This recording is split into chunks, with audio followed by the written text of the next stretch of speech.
ममता की बहू शुचि हर बात पर चिक चिक करती, जो ममता को बिल्कुल अच्छा नहीं लगता। बहू, तेरे में कोई कमी नहीं है, सारा काम भी तू बहुत अच्छे से करती है, लेकिन ये तेरी जो जबान है ना, बड़ी कैंची की तरह चलती रहती है, जो तेरा सारा काम बिगाड़ कर रख देती है। वाह जी वाह, मतलब आप लोगों को बेजुबान बहू चाहिए थी, जो ना बोले ना बात करे, और आप लोग बस जुल्म ढाते रहे। तभी वहां क्षितिज आ जाता है। अरे ऐसा क्या जुल्म हो रहा है तुम्हारे ऊपर? मां सही कह रही है, मैं खुद तुम्हारी चलती जुबान से परेशान हो गया हूं। अब तो शुचि का पारा 7वें आसमान पहुंच जाता है। वाह जी वाह, अब आप भी, क्या नहीं किया मैंने आपके लिए, अपना सब कुछ दांव पर लगा दिया, लेकिन आप भी अपनी मां की जुबान बोलने लगे। अरे यार, कैसी बात बोल रही हो? मां की जबान, बीवी की जबान? अरे मेरी तो कोई जुबान है ही नहीं जैसे। देखो शुचि, मां से बुरा व्यवहार मैं पसंद नहीं करूंगा। अब क्या था, मां के सामने अपनी हुकूमत कम होती देख शुचि को मां से नफरत होने लगती है। अगले दिन शुचि मां के कमरे में जाती है। मां, ये लीजिए गर्म पानी। पानी रखकर वो चली जाती है, लेकिन जैसे ही मां गरारा करने लगती है, हाय रे, मैं तो जल गई। अरे पानी इतना गर्म क्यों दिया शुचि? मेरा तो पूरा का पूरा मुंह ही जल गया। वाह, मजा आ गया, लग रहा है गर्म पानी ने अपना काम कर दिया, अब और लगो ना मेरे मुंह।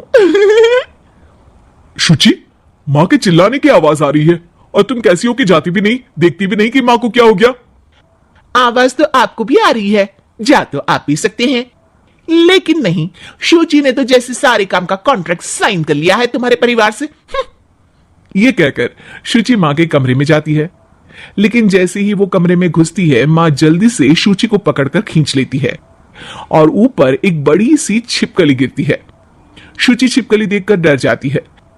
हे भगवान, ये छिपकली मेरे ऊपर गिरती तो मैं तो मर ही जाती। हाँ बेटा, मैं जानती हूं कि तू छिपकली से डरती है, और समय पर मेरी नजर पड़ गई, ऐसे मेरा मुंह जल गया है। हाँ, प्लीज कुछ कर, रहा नहीं जा रहा है। शुचि को अपने किए पर पछतावा होता है और भागकर सास को बर्फ देती है। ये लीजिए, इसे मुंह में रख लीजिए, और गलती तो वैसे आपकी भी है, चेक करना चाहिए था ना आपको कि पानी कितना गर्म है। अरे 7 साल हो गए तेरी शादी को, तब तो चेक नहीं किया, अब क्यों करूं? वाह जी वाह, यहां भी मेरी ही गलती है। अरे इंसान हूं, मशीन नहीं जो हमेशा सही रहूं। अच्छा, आज मैं दोपहर में सहल के घर जा रही हूं, अब इसे बता देती हूं। अरे हाँ हाँ, जाना, मैंने कब मना किया है? पता है नहीं किया, लेकिन बच्चे? हाँ हाँ, जैसे तू हमेशा बच्चों को साथ लेकर जाती है, मैं देख लूंगी ना। शुचि तैयार होकर सहेली के घर जाती है। अरे वाह शुचि, तेरी ड्रेस तो बहुत अच्छी है, तू ऐसे कपड़े पहनकर निकलती है तो तेरी सास कुछ नहीं कहती क्या? दूसरी सहेली बच्चा संभालती हुए कहती है। अरे सोची, सही है, तू एंजॉय भी कर लेती है लाइफ को, और बच्चा सास देख लेती है, तेरे तो मजे हैं भाई, मजे। अरे मजे कैसे, जब वो बोलती है ना तो बड़ा ही कड़वा बोलती है। रहने दे, अच्छा चल मैं जा रही हूं, डिनर भी तो बनाना है ना। शुचि ये बोलकर वहां से चली जाती है। घर आकर देखती है कि मां बच्चों के साथ खेल रही है। आ गई बेटा? आना ही था ना, खाना कौन बनाएगा? फिर रात होते ही सब चिल्लाने लगेंगे, खाना खाना, और फिर सबको मौका मिल जाएगा ना मुझे कहने का कि मैं सही हूं ही नहीं, खाना भी नहीं बनाती हूं, और आप आप तो सबसे पहले बोलेंगी। अब सास को गुस्सा आ जाता है। एक तो सारा दिन तेरे बच्चों को देख रही थी, घर पर किसी ना किसी का आना जाना लगा रहता है, बच्चे घर गंदा करते हैं, उसे देखती हूं, हद है। अब क्या खाने की जिम्मेदारी भी मैं ही ले लूं तो करेगी तू क्या? शुचि को यह सुनकर कुछ ज्यादा ही गुस्सा आ जाता है। बस माँ जी बस, अरे ये तो गुलामों वाली जिंदगी हो गई, कोई फ्रीडम रहा ही नहीं, ऐसा लगता है कि बंद कर रह गई हूं, घर तो किसी कैद खाने सा हो गया है, मन ही नहीं करता यहां रहने का, अब मैं और आप एक घर में रह ही नहीं सकते बस। अरे तो क्या मैंने बांध कर रखा है तुझे? अरे मैंने क्या कर दिया जिससे तुझे ऐसा लग रहा है? और तेरा इतना बोलने के बाद तो मैं खुद ही तेरे साथ नहीं रहना चाहूंगी। लेकिन अब सवाल था कि सासू मां जाएंगी कहां, क्योंकि बहू तो मायके चली जाती है, लेकिन सास कहां जाए? तभी क्षितिज आ जाता है। उसे भी सारी बात का पता चलता है। वो माँ को समझाता है लेकिन वो मानती नहीं और ना ही शुचि मानने को तैयार। दोनों की लड़ाई में माँ का सामान पैक हो जाता है। माँ अब कहाँ जाएंगी? मैं भी अपने मायके जाऊंगी। माना मेरे माता पिता नहीं रहे, लेकिन भाई भाभी से भी तो मायका होता है ना।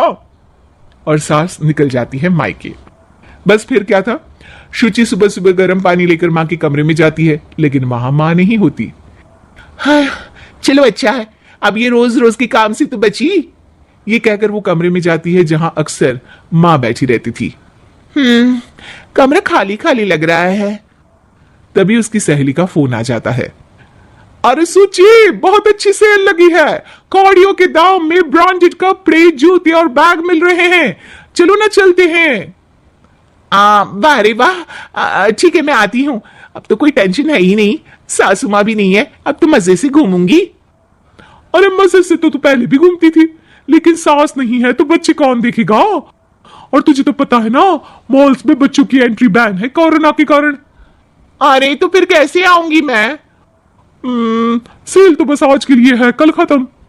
शुचि को बड़ा रोना सा आता है।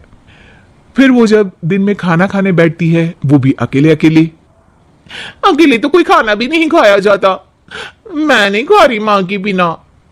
शाम को क्षिति जाता है तो शुचि जोर जोर से रोने लगती है। अब क्यों रो रही हो? क्या हुआ? माँ को घर से निकालकर शांति अभी भी नहीं मिली तुम्हें? नहीं, मैं माँ के बिना नहीं रह सकती।